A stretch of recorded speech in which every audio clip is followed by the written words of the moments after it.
ഈ ലോക ജൂതായിസം, സയണിസവും ഫാസിസവും ജൂതായിസവും ലോകത്തിന് മുമ്പിൽ ഏറ്റവും വലിയ ശക്തിയായി നിലനിൽക്കുന്ന കാലത്ത്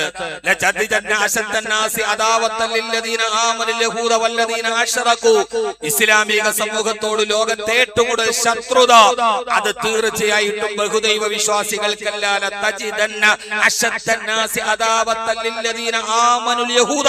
അത് യഹൂദികൾക്കാണെന്ന് വിശുദ്ധ ഖുർആൻ സൂറത്ത് തൗബയിലൂടെ നമ്മളോട് പറയുന്നുണ്ട്. 1947 മുതൽ ആഗോള വ്യാപകമായി അടിച്ചമർത്തപ്പെട്ട ജൂത സമൂഹത്തിന് തലചായ്ക്കാൻ ഇടം കൊടുത്ത, ചുത്തടക്കാൻ ഭക്ഷണം കൊടുത്ത പലസ്തീനിലെ പാവപ്പെട്ട കുഞ്ഞുങ്ങളെ കൊന്നൊടുക്കി, ആയിരക്കണക്കിന് നിരപരാധികളായ കുഞ്ഞുങ്ങളെ കൊന്നൊടുക്കിയ ജൂതായിസം, ആയിരക്കണക്കിന് വിധവകളുടെ കണ്ണീരണിഞ്ഞ ജൂതായിസം, നൂറുകണക്കിന് ആളുകളുടെ വീടുകൾ തകർത്ത ജൂതായിസം. പലസ്തീനിലെ ഹോട്ടലിൽ ഇരുന്നിട്ട് നമ്മൾ മസ്ജിദുൽ നബവി, മസ്ജിദുൽ അഖ്സയിലേക്ക് നോക്കുമ്പോ ഇസ്രായേലിനെയും പലസ്തീനെയും വേർതിരിക്കുന്ന ഒരു വലിയ മതിൽ കാണാം. ആ മതിലിന് മുകളിൽ ആ മതിൽ ഇസ്രായേലിനെയും പലസ്തീനെയും വേർതിരിച്ച് പലസ്തീനിനെ നെടുകെ കീറിയ മതിലാണത്. ഓസ്ലോ കരാറിന്റെ പിൻബലത്തിൽ നിർമ്മിക്കപ്പെട്ട ആ മതിൽ നോക്കിയാൽ ഓരോ മതിലിലും, നമ്മുടെയൊക്കെ നാട്ടില് മതിലില് സ്ഥാനാർത്ഥിയുടെ ഫ്ലെക്സും പോസ്റ്ററുമാണെങ്കിൽ, പലസ്തീനിലെ മതിലിൽ ആ മതിലിരുന്ന സ്ഥലത്ത് താമസിക്കപ്പെട്ട ആളുകളുടെ കഥ എഴുതി വെച്ചിട്ടുണ്ട്. ഞാൻ അവിടെ സന്ദർശനത്തിന് പോകുന്ന സമയത്ത് ഞാൻ താമസിക്കുന്ന ഹോട്ടലിന്റെ ജനാലവിരി തുറന്നിട്ട് റോഡിന്റെ മറുഭാഗത്ത് നോക്കുമ്പോ വിശാലമായ മതിലിൽ ഒരു പലസ്തീനി പെൺകുട്ടി അറബിയിൽ എഴുതി വെച്ചിട്ടുണ്ട്, ഇവിടെയായിരുന്നു എന്റെ വീട്. അവളുടെ കണ്ണീരിന്റെ ചരിത്രം എഴുതാണ്, ഇവിടെയായിരുന്നു എന്റെ വീട്. ഒരു രാത്രിയിൽ തളർന്നു കിടക്കുന്ന എന്റെ പിതാവിന് ഞാൻ ഭക്ഷണം കൊടുക്കുമ്പോ, മുല കുടിക്കുന്ന എന്റെ മക്കൾക്ക് ഞാൻ മുല കൊടുത്തവരെ ഉറക്കി. തളർന്നു കിടക്കുന്ന പിതാവിന്, എന്റെ പിതാവ് തളർന്നത് പോളിയോ വന്നിട്ടല്ല, എബോള വന്നിട്ടല്ല, മലേറിയ വന്നിട്ടല്ല, ബൈത്തുൽ മുഖദ്ദസിലേക്ക് ഇരച്ചു കയറിയ ജൂതായിസത്തിന്റെ മുമ്പിൽ നെഞ്ചി വിരിച്ചു നിന്ന എന്റെ പിതാവിന്റെ കാലുകൾ വെട്ടി തളർന്നുപോയ എന്റെ പിതാവിന് ഞാൻ ഭക്ഷണം വാങ്ങി കരുത്തുകൊണ്ടിരിക്കുമ്പോ ഒരു ശബ്ദം കേട്ടു. നോക്കിയപ്പോൾ ബുൾഡോസറിന്റെ ചക്രങ്ങൾ എന്റെ വീടിനെ ചവിട്ടി മതിച്ച് പാഞ്ഞു വരുന്ന ബുൾഡോസറിന്റെ ആ വലിയ വായിൽ നിന്ന് എന്റെ ചോര പുഴമറാത്ത കുട്ടികളെ ഞാൻ രണ്ടുപേരെയും ചേർത്തു വെച്ചു. മൂന്നാമത് എന്റെ തളർന്നു കിടക്കുന്ന പിതാവിനെ കൈ കൊടുക്കുന്നതിന് മുമ്പ് ആ പിതാവിന്റെ മുകളിലൂടെ ബുൾഡോസർ കയറി ഇറങ്ങി. എന്റെ രണ്ട് മക്കളെ എനിക്ക് നഷ്ടപ്പെട്ടു.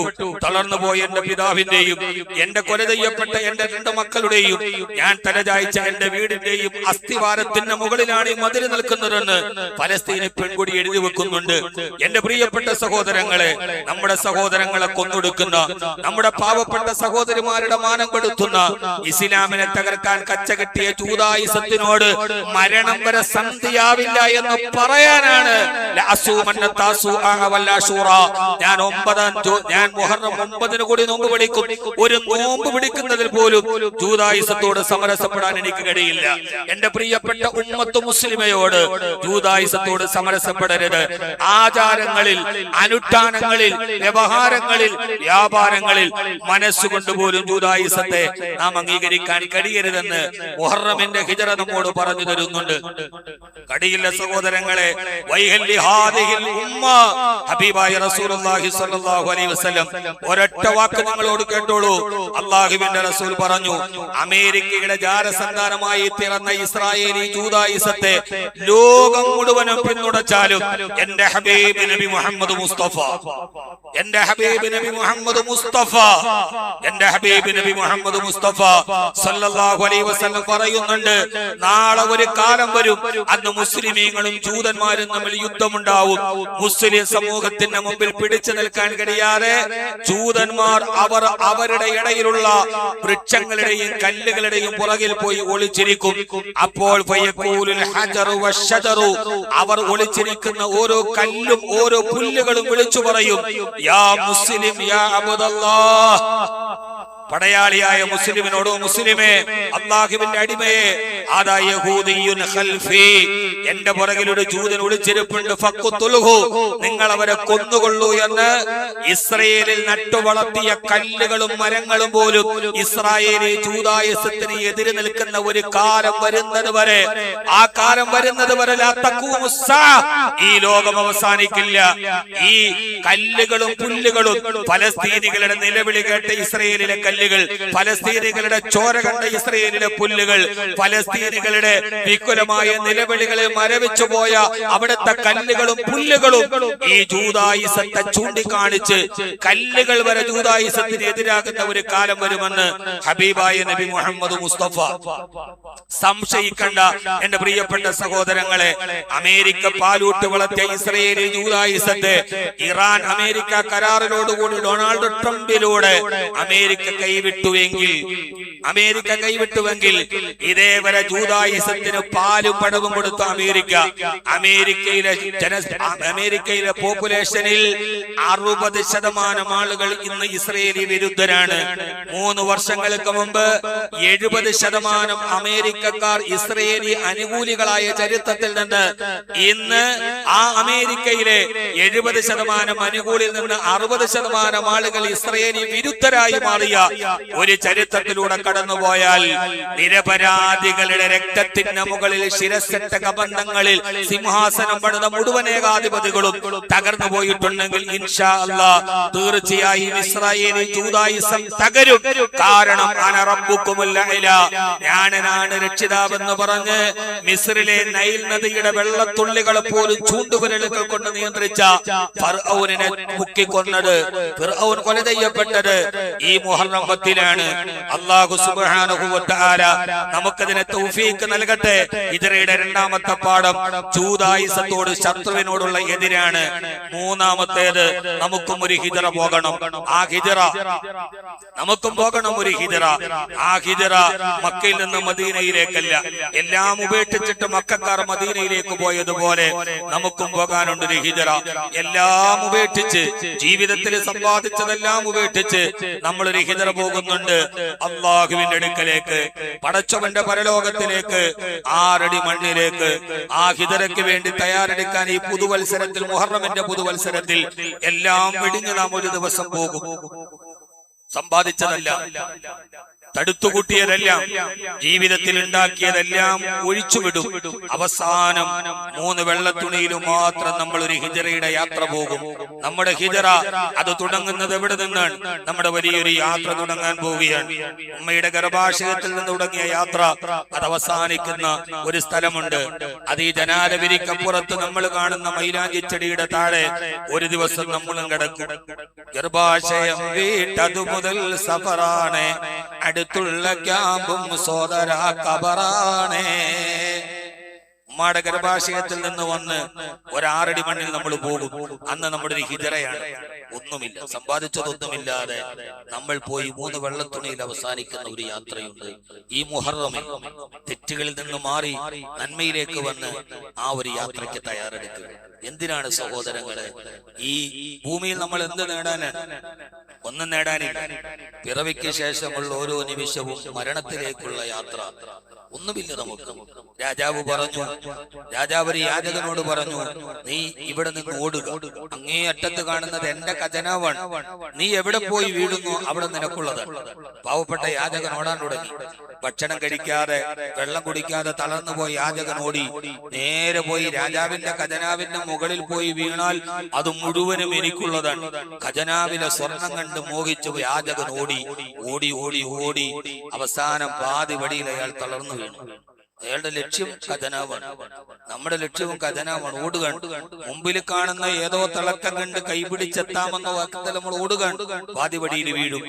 രാജാവ് സേവകന്മാരോട് പറഞ്ഞു, അവൻ എവിടെ വീഴുന്നോ അത് അവന് കൊടുക്കാമെന്ന് ഞാൻ വാഗ്ദാനം ചെയ്തതാണ്. അവൻ വീണടമെന്ന് അളന്നു നോക്കാൻ പറഞ്ഞു.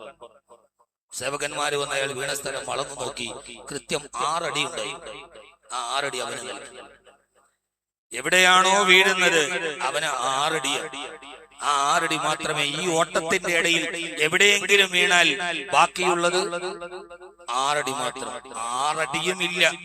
പള്ളിക്ക് കബറ് വെട്ടുന്ന സമയത്ത് കബറ് കുഴിക്കുന്ന ഒരാൾ വെട്ടിപ്പോകുമ്പോ ഒരു കല്ല് കണ്ട് ഇത്തിരി മാറ്റി വെട്ടിയാൽ ഒരു 5.75 ഉണ്ടാവും. 6 അടി തന്നെ നമുക്ക് സ്വന്തമായിട്ടില്ല. 6 അടി പോലും സ്വന്തമില്ലാത്തൊരു ലോകത്തിന് വേണ്ടിയാണ് നമ്മുടെ ഈ പോരാട്ടവും, നമ്മുടെ ഈ എല്ലാമെങ്കിൽ എന്റെ സഹോദര എന്തിനു വേണ്ടി? പിറവിക്ക് ശേഷമുള്ള ഓരോ നിമിഷവും മരണത്തിലേക്കുള്ള യാത്ര. നീ എന്ത് നേടി ഈ മണ്ണിൽ, ഞാൻ എന്ത് നേടി ഈ മണ്ണിൽ? മണ്ണിൽ, നേടിയതെല്ലാം മണ്ണിന് നൽകി മണ്ണിലേക്കുള്ള ഒരു യാത്ര. അത്രയുള്ളൂ. മുഹറമാണ്, പുതുവത്സരമാണ്. ചിന്തകൾ നന്നാക്കി മരണത്തെ ഓർമ്മിക്കുകയും നീ എന്ത് നേടി ഈ മണ്ണിൽ, ഞാൻ എന്ത് നേടി ഈ മണ്ണിൽ. ഞാൻ പോകുമ്പോൾ ഈ കുപ്പായം എനിക്ക് ഉണ്ടാവില്ല, അലങ്കാരങ്ങളും അലങ്കാരങ്ങളും ഉണ്ടാവില്ല. ആകെയുള്ളത് 6 അടി മണ്ണാണ്. അതിലേക്ക് കിട്ടുന്ന നന്മയ്ക്ക് വേണ്ടി നിങ്ങൾ എല്ലാവരും ഒരുമിക്കാൻ അല്ലാഹു തൗഫീക്ക് നൽകി അനുഗ്രഹിക്കട്ടെ. അതിലേറ്റവും നല്ലതാണ് കഴിഞ്ഞ വെള്ളിയാഴ്ച ഞാൻ പറഞ്ഞതുപോലെ നമ്മുടെ കണിയാപുരത്തുള്ള ഒരു ഹിഫ്ദുൽ ഖുർആൻ. ആ ഹിഫ്ദുൽ ഖുർആനിൽ ഹാഫിളുകൾ പഠിക്കുന്നുണ്ട്. അതൊരു പുതിയ ബിൽഡിംഗ് പണിയാണ്. 1 സ്ക്വയർ ഫീറ്റിന് 313 രൂപയാണ്. അതിന്റെ പ്രവർത്തകർ ജുമയ്ക്ക് ശേഷം വെളിയിലുണ്ടാവും. എല്ലാവരും ഈ പുതുവർഷത്തിൽ മുഹറമിൽ ഏറ്റവും നല്ല ഒരു ഖൈറായ കാര്യം ചെയ്ത് തുടങ്ങാം. അള്ളാഹു നമ്മളെ സ്വീകരിക്കട്ടെ. അള്ളാഹു നമ്മുടെ മക്കളെ ഹാഫിളീങ്ങളാക്കി തരട്ടെ. അതോടൊപ്പം തന്നെ നമ്മുടെ ഞാനിപ്പോ ഈ പ്രസംഗിക്കുന്ന ഈ പോഡിയം, ഈ സ്പീച്ച് പോഡിയം, ഇത് ഒരു സഹോദരൻ സ്പോൺസർ ചെയ്താണ്. നമ്മുടെ വളരെ അനുയോജ്യമായ രീതിയിൽ അതിനെ തയ്യാർ ചെയ്ത് അദ്ദേഹം നൽകി.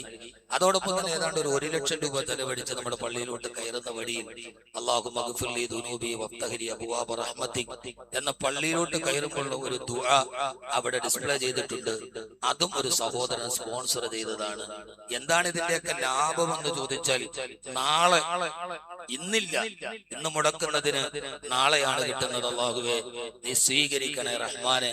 ആ സഹോദരങ്ങളുടെ സദഖയെ നീ സ്വീകരിക്കണേ അല്ലാഹുവേ. അല്ലാഹുവേ നീ അവർക്ക് അതിനു പകരം നിന്റെ സ്വർഗത്തിന്റെ ആനുകൂല്യങ്ങൾ നൽകണേ റഹ്മാനെ. അവരുടെ കടങ്ങളും പ്രയാസങ്ങളും നീ മാറ്റിക്കൊടുക്കണേ അല്ലാഹുവേ.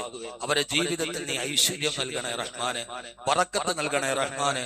അവരുടെ മക്കളെ നീ സ്വാലിഹീങ്ങളാക്കണേ അല്ലാഹുവേ, സച്ചരിതരാക്കണേ റഹ്മാനെ. അവർ ചെയ്ത ഈ സദഖക്ക് പകരം ദുനിയാവിലും ആഖിറത്തിലും നീ അവർക്ക് ഉയർച്ച നൽകണേ റഹ്മാനെ. പടച്ചവനെ, ഞങ്ങൾ നിന്റെ സാധുക്കളായ അടിമകളാണ്. ഞങ്ങളുടെ ഈ ശബ്ദമല്ലാതെ ഞങ്ങൾക്കൊന്നുമില്ല റബ്ബേ. ഞങ്ങളുടെ ഈ കാണുന്ന ആകാര വലിപ്പമല്ലാതെ ഞങ്ങളുടെ മുമ്പിൽ ഒന്നുമില്ല അല്ലാഹുവേ. ഞങ്ങളുടെ അവസാനത്തെ ശബ്ദം ലാ ഇലാഹ ഇല്ലല്ലാഹ് മുഹമ്മദുർ റസൂലുള്ളാഹ് സ്വല്ലല്ലാഹു അലൈഹി വസല്ലം എന്നാക്കി അവസാന കലിമ പറഞ്ഞ് മരിക്കുന്നവരിൽ ഞങ്ങളെ പെടുത്തണേ അല്ലാഹുവേ. ഞങ്ങളുടെ കണ്ണിലെ അവസാനത്തെ കാഴ്ച സ്വർഗമാക്കണേ റഹ്മാനെ. ഞങ്ങൾ കേൾക്കുന്ന അവസാനത്തെ വാക്ക് നിന്റെ ഷഹാദത്ത് കലിമയാക്കണേ അല്ലാഹുവേ. ഈ ദുനിയാവിലെ താൽക്കാലിക ജീവിതത്തിൽ രോഗികളുണ്ട്, നീ ശിഫ നൽകണേ അല്ലാഹുവേ. ഈ കൂട്ടത്തിൽ രോഗികളുണ്ട്. ഒന്ന് നന്നായി സുജൂദ് ചെയ്യാൻ കഴിയാത്ത വിധം കസേരകളിൽ ഇരുന്ന് സുജൂദ് ചെയ്യുന്നവർ, നിസ്കരിക്കാൻ കഴിയാത്ത വിധം രോഗങ്ങൾ അലട്ടുന്നവർ, എല്ലാവർക്കും ശിഫ നൽകണേ അല്ലാഹ്. RCCയിൽ ചികിത്സയ്ക്ക് വന്ന ധാരാളം ആളുകൾ ഈ സദസ്സിലുണ്ട്. നീ ശിഫ നൽകണേ റഹ്മാനെ. പടച്ചവനെ, കടം കൊണ്ട് ബുദ്ധിമുട്ടുന്നവരുടെ കടങ്ങൾ നീ മാറ്റിക്കൊടുക്കണേ അല്ലാഹുവേ. പടച്ചവനെ, ഞങ്ങൾ ആരെയും നീ കടക്കാരനായി മരിപ്പിക്കല്ലേ റഹ്മാനെ. അല്ലാഹുവേ, ഞങ്ങളുടെ മക്കളെ സ്വാലിഹീങ്ങളാക്കി തരണേ അല്ലാഹ്. മക്കളെ കൊണ്ടോ സമ്പത്ത് കൊണ്ടോ ഞങ്ങൾ നീ പരീക്ഷിക്കല്ലേ റഹ്മാനെ. അല്ലാഹുവേ, മരണം വരെ 5 വഖത്ത് നിസ്കാരം ഖളാഖത് നിർവഹിക്കാൻ തൗഫീഖ് നൽകണേ അല്ലാഹ്. ഈ കൂട്ടത്തിൽ കൊച്ചു കൊച്ചു കച്ചവടം ചെയ്യുന്നവരുണ്ട്, ചെറിയ ചെറിയ ജോലികൾ ചെയ്യുന്നവരുണ്ട്, ഫുട്പാത്തിൽ കച്ചവടം ചെയ്യുന്നവർ, ഓട്ടോറിക്ഷ ഓടിക്കുന്നവർ. ആ തിരക്കിന്റെ ഇടയിൽ നിന്റെ മുമ്പിൽ സുജൂദിന് അവർ വന്നതാണ്. ഈ സാധുക്കളെ നീ കൈവിടല്ലേ അല്ലാഹ്. പരീക്ഷയിൽ നിന്ന് ഞങ്ങളുടെ കുഞ്ഞുങ്ങളുണ്ട്, ഉന്നത വിജയം നൽകണേ റഹ്മാനെ. CMA USA പരീക്ഷയിൽ തയ്യാറെടുക്കുന്ന കുട്ടിക്ക് വേണ്ടി ദുആ ചെയ്യാൻ ആ പ്രിയപ്പെട്ട മകന്റെ പിതാവ് നേരിട്ട് വന്ന് പറഞ്ഞു, അല്ലാഹുവേ നീ ഓർമ്മശക്തി നൽകണേ അല്ലാഹ്, ഉന്നത വിജയം നൽകണേ അല്ലാഹ്.